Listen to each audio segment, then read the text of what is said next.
Hi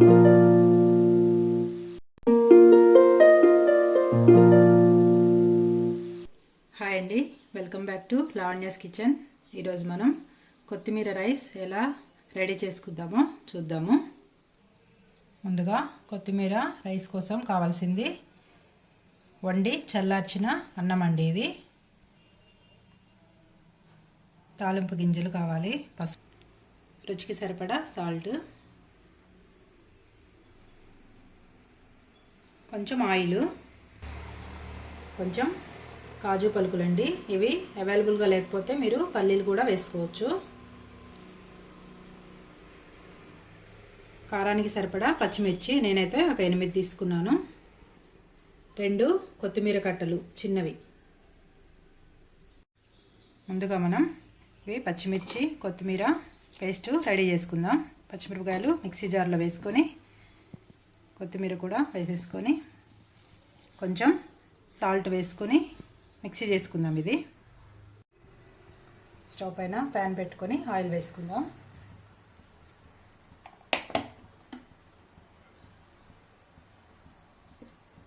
ఒక 6 స్పూన్లు oil వేసాను.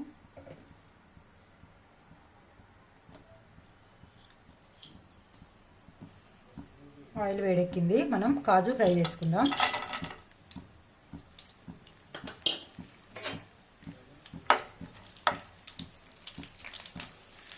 కాజు వేగిపోయింది, తీసుకుందాం. ఇప్పుడు మనం పోపు దినుసులు వేసుకుందాం. ఫ్రైడ్ రైస్లో ఎప్పుడైనా పోపు గింజలు ఎక్కువ ఉంటే చాలా టేస్ట్గా ఉంటుందండి.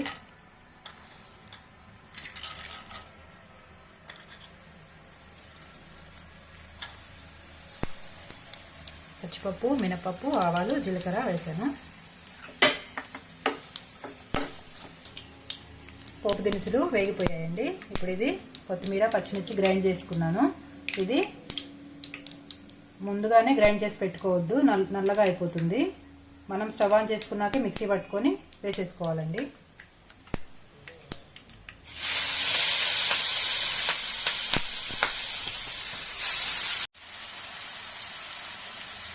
కొత్తిమీర పేస్ట్ని ఇలా ఆయిల్లో పచ్చివాసన పోయేలాగా ఒక 2 మినిట్స్ సిమ్లో పెట్టుకొని వేయించుకోవాలి.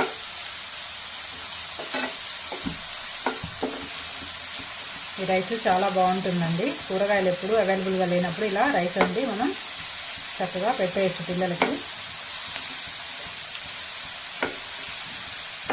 పిల్లలకి. టిఫిన్ బాక్స్లో కూడా మనం పెట్టేయచ్చు. దీనికి కర్రీ లేకుండా అలాగే డైరెక్ట్గా స్పూన్తో తినేయచ్చు అండి. కొత్తిమీర వేగిందండి. ఇందులో కొంచెం పసుపు వేసుకుందాం. చిటికెడ వేయాలండి, ఎక్కువ వేసుకోవద్దు. ఎందుకంటే మనకి గ్రీన్ కలర్ రావాలి కదా కొత్తిమీర రైస్ అంటే, అందుకని లైట్గా పసుపు వేసుకోవాలి. ఇందులో ఇప్పుడు మనం రైస్ వేసేసుకుందాం.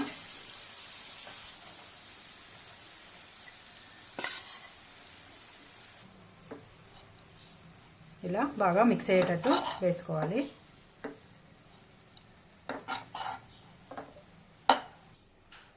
అంతేనండి, కొత్తిమీర రైస్ రెడీ అయిపోయింది. ఇది చాలా టేస్టీగా ఉంటుంది, తప్పకుండా ట్రై చేసి చూడండి. ఈ వంట కనుక మీకు నచ్చినట్టయితే లైక్ చేయండి, సబ్స్క్రైబ్ చేయండి. Thank you.